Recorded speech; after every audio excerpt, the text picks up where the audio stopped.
प्यारे बच्चों नमस्कार। आज हम आपको 5 नंबर का क्वेश्चन, बेहतरीन क्वेश्चन लेके आए हैं आपके सामने। और सभी लोग पेन कॉपी लेकर के नोट कर दो और एकदम रट्टा मार दो, एकदम हलवा समझ के खा जाओ, छोड़ के नहीं जाना इस क्वेश्चन को, ठीक है। आइए, हमारा क्वेश्चन क्या है, ये रहा आपके सामने। क्या क्वेश्चन है? राउल्ट के वासुदेव अवनमन को परिभाषित कीजिए तथा उसकी सीमाएं बताइए। भाई बेहतरीन क्वेश्चन है, आपको दिख रहा होगा 2024 में आया है, 2023 में आया है, 2022 में, 2018, 2009, 2008 और फिर आया भी होगा, इतना तो हमने देख लिया, ठीक है। तो इसका मतलब बेहतरीन क्वेश्चन है और हमको इसे छोड़ के नहीं जाना, बिल्कुल भी नहीं जाना, सोचना भी मत। तो राउल्ट का नियम क्या होता है ये आपको पता होना चाहिए। क्या होता है भाई? इस नियम के अनुसार किसी विलायक में वाष्पशील विलेय पदार्थ मिलाने पर प्राप्त विलयन के वाष्पदाब का आपेक्षिक अवनमन उसमें विद्यमान विलेय के पदार्थ के मोल प्रवाह के बराबर होता है। सिंपल, आप इस तरह से याद कर लो कि भाई किसी अवाष्पशील विलेय पदार्थ का, ठीक है, वाष्पदाब में आपेक्षिक अवनमन जो है वो किसके बराबर होता है? मोल प्रवाह के बराबर होता है। तो अगर मैं ये कहूँ आपसे कि वाष्पदाब का आपेक्षिक अवनमन क्या होता है, तो हम बोलेंगे simple P A naught minus के P S upon P A naught, ठीक है, बराबर किसके बराबर कर देंगे इसको? मोल प्रवाह पी बी। कैसे मैंने पी बी और ए कैसे मान लिया? जहां पर ए और बी अगर मैं मानूंगा तो ए क्या है बेटा मेरे पास? विलायक है, ठीक है। ए क्या है मेरे पास? विलायक, जो कि कैसा है? वाष्पशील है। विलायक कैसा है बेटा? यहाँ पे वाष्पशील है, ठीक है। और बी क्या है हमारे पास? विलेय पदार्थ है। और बेटा विलेय क्या है? विलेय है बेटा अवाष्पशील, अवाष्पशील है विलेय पदार्थ, ठीक है बेटा। ये क्या है बेटा? अवाष्पशील है। ये दोनों मिलके क्या बना रहे हैं? विलयन बना रहे हैं। तो इसीलिए इसी के बेस पर हमने क्या कहा कि बेटा जो पी ए नॉट है माइनस के पी एस है और पी ए नॉट बराबर एक्स बी है। ध्यान रहेगा कि नहीं रहेगा? पी ए नॉट माइनस के P S upon P A naught बराबर एक्स बी। मेरे साथ एक बार फिर से बोलो, पी ए नॉट माइनस के P S upon P A naught बराबर क्या हो जाएगा? X B.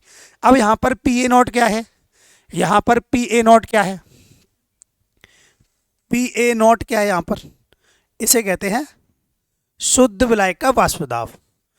शुद्ध विलायक का वाष्पदाब, ठीक है बेटा। और यहां पर पी एस क्या है? विलयन का वाष्पदाब, विलयन का वाष्पदाब, ठीक है बेटा। और यहां पर एक्स भी क्या है? एक्स भी बराबर है विलेय का मोल प्रवाह, विलेय का मोल प्रवाह, ठीक है बेटा। बताओ, इतना याद रहना चाहिए आपको। सिंपल, किसी भी मतलब सीधा याद कर लो, वाष्पदाब का आपेक्षिक अवनमन उसमें विलयन में उपस्थित विलेय के मोल प्रवाह के बराबर होता है। सिंपल इतना भी लिख दोगे ना। क्या लिख दोगे? वाष्पदाब का आपेक्षिक अवनमन उसमें विद्यमान विलेय के मोल प्रवाह के बराबर होता है। ये भी याद कर लेंगे तब भी हो जाएगा आपका, ठीक है। तो हमारे पास इसका फॉर्मूला क्या हो गया भाई? हमारे पास बेटा फॉर्मूला तो ये हो गया। इसके फॉर्मूले को भी ध्यान में रखना, ठीक है। और आपको ये भी पता होना चाहिए एक्स भी बराबर क्या होता है फॉर्मूला? एक्स भी बराबर होता है बेटा N A N B upon N A plus N B, ठीक है बेटा। ये आपको इसका फॉर्मूला पता होना चाहिए, मोल प्रवाह का तो फॉर्मूला याद होना चाहिए आपको, ठीक है। बताओ, ये वाली बात समझ में आ गई? पहली वाली बात समझ में आ गई कि हमने राउल्ट नियम क्या होता है। उसके बाद अगली बात देख लेते हैं। इसकी सीमाएं भी पूछ रहे हैं ना यहाँ पे, इसकी सीमाएं भी पूछता है। तो सीमाएं क्या है भाई? ये देख लो। राउल्ट नियम की हमारी सीमाएं क्या है, जरा ध्यान देंगे। राउल्ट नियम की हमारी सीमाएं है, पहला पॉइंट है, राउल्ट का नियम तनु विलयनों पर लागू होता है। कैसे विलयनों पर लागू होता है बेटा?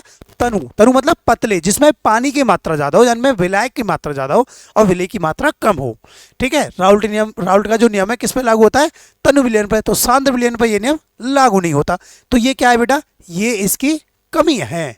क्या बेटा? ये कमी है भाई, ठीक है।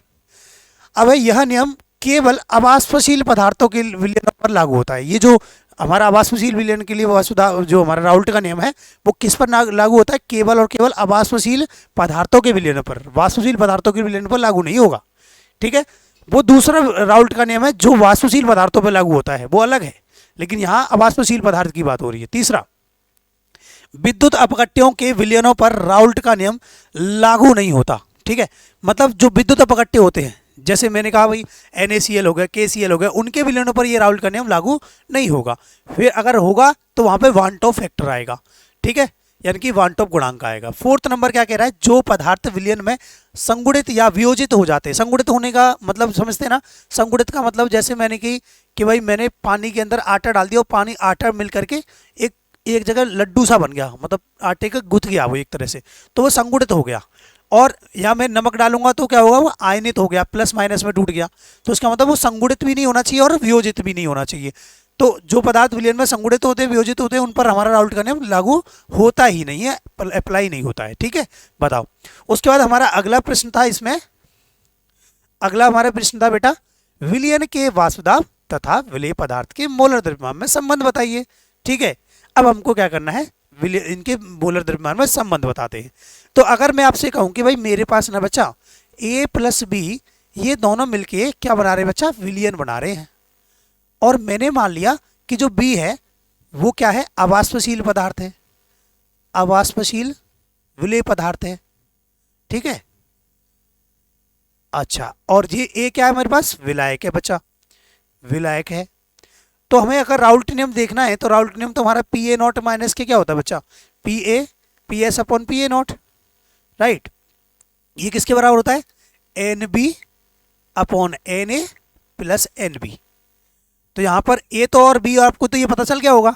अब मेरे को ये कहा जाता है कि भाई जो मेरे पास, अगर मैं तनु विलयन की बात करता हूँ, किसकी बात करता हूँ बच्चा, तनु विलयन की बात करता हूँ, तो तनु विलयन के लिए, तनु का मतलब क्या समझते हैं आप, विलेय की मात्रा कम, विलाय की मात्रा ज्यादा।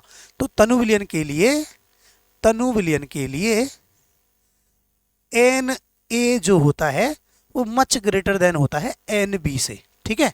तनु विलयन के लिए क्या हो जाता है, N A is much greater than N B, मतलब एन ए की मात्रा ज्यादा होती है एन बी से। तो मैंने कहा भाई अगर एन ए और एन बी को जोड़ूंगा तो ये तो मेरे पास क्या होगा, मतलब ये वाली वो वाली बात होगी, सब 1 लाख रुपए में तुम 1 रुपया जोड़ रहे हो, है ना। 1 लाख में अगर 1 रुपया जोड़ रहे हो तो इसका मतलब 1 रुपये को तो छोड़ देंगे। इट मीन्स हमने बी को क्या कर दिया, बी कम मात्रा में, तो बी को हमने क्या कर दिया बच्चा, नेग्लेक्ट कर दिया, हमने नगण्य मान लिया। तो हमने क्या कह देंगे यहाँ पर, इसके अंदर बी को क्या मान लेंगे, नगण्य मानने पर।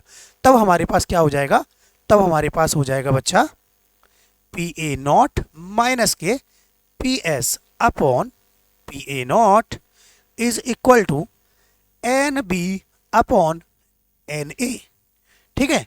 और यू नो दैट, क्या और क्या आपको पता है भाई, और आपको पता है कि भैया एन बी मतलब मोलों की संख्या, बी के मोलों की संख्या, बी के मोलों की संख्या, ठीक है बच्चा, बी के मोलों की संख्या। और एन ए क्या है, अच्छा आपको मोलों की संख्या का फॉर्मूला पता होना चाहिए, क्या, W B upon M B, मतलब ये क्या चीज है, विलेय का भार बटे विलेय का अड़भार, समझ भाई। बी को हमने विलेय माना था ना, तो विलेय का भार बटे विलेय का अड़भार, भार बटे अड़भार होता है विलेय के मोलों की संख्या। और एन ए बराबर क्या होगा, यानी कि ए के मोलों की संख्या, ए के मोलों की संख्या। और बेटा ये वाला भी फॉर्मूला क्या हो जाएगा, W A upon M A, यानी कि विलायक का भार बटे विलायक का अड़भार, क्योंकि हमने ए को विलायक माना था। अब मैं क्या कर दूंगा, यहाँ पर वैल्यू पुट कर दूंगा बच्चा, मैंने वैल्यू पुट कर दी, इसके बाद मैं यहाँ से कर रहा हूँ, ठीक है। यहाँ पर अब मैंने क्या कर दिया बेटा, पी ए नॉट माइनस के P S upon P A naught is equal to W B upon M B, ठीक है, divide by W A upon M A. अब मैं क्या करूँगा बेटा, एम ए को ऊपर लेके जाऊँगा, एम ए को अगर मैं ऊपर लेके जाऊँगा और मेरे पास जो नया फार्मूला बन जाएगा वो कहाँ, ये कहाँ जाएगा, इधर। तो मेरे पास क्या बन जाएगा नया formula, P A naught minus के P S upon P A naught is equal to W B upon M B into M A, ये क्या हो जाएगा बच्चा, M A upon W A. तो ये वाला हमें फॉर्मूला प्रूव करना था बच्चा, ये वाला फॉर्मूला हमको प्रूव करना था। तो हमने क्या किया, हमारे पास ए प्लस बी विलयन बना रहे थे, विलायक ये था हमारे पास, वाष्पशील विलेय पदार्थ ये था। तनु विलयन के लिए अगर मैं देखा तो N A is much greater than N B हो जाएगा, मतलब ज़्यादा मात्रा में होगा। तो इस फॉर्मूले के अंदर मैंने क्या कर दिया, एन बी को नेग्लेक्ट कर दिया, एन बी को मैंने नगण्य मान लिया बेटा, है ना, नगण्य माना है, ठीक है बच्चा। फिर मैंने N B upon N A कर दिया, यहाँ पर मैंने इसका वैल्यू पुट कर दिया, मुझे पता है कि भाई मूलों की संख्या इतनी होती है, ए से उधर हो गया, ठीक है। तो आई होप आपको ये प्रश्न समझ में आया होगा, और पेपर में इसी तरह से करना है, आपके 5 नंबर कहीं नहीं गए। देखो मैंने क्या क्या कर दिया बच्चा, इसमें मैंने इसकी डेफिनेशन लिख दी और उसके ये बारे में बता दिया। फिर मैंने क्या किया, उसके ये कहते हैं राउल्ट के नियम की सीमाएं लिख दी, और उसके बाद मैंने उसने उससे मुझे कहा कि प्रूव कर दो भाई, संबंध बता दो, संबंध मैंने प्रूव कर दिया, समझ गए। तो ये आएगा आपके पेपर में, एकदम रट्टा मार लो। और अगर आपको इसी तरह से 5 नंबर के क्वेश्चंस की सीरीज जो पेपर में आने वाले हैं, हमारे चैनल पे जा करके पहले सब्सक्राइब करें, फिर लाइक करें वीडियो को, और उसके बाद आप प्लेलिस्ट में जाइए और प्लेलिस्ट में आपको 5 नंबर के सारे क्वेश्चंस मिल जाएंगे। थैंक यू, इसी तरह से जुड़े रहें, धन्यवाद, शेयर करते रहें, कमेंट करते रहें, थैंक यू।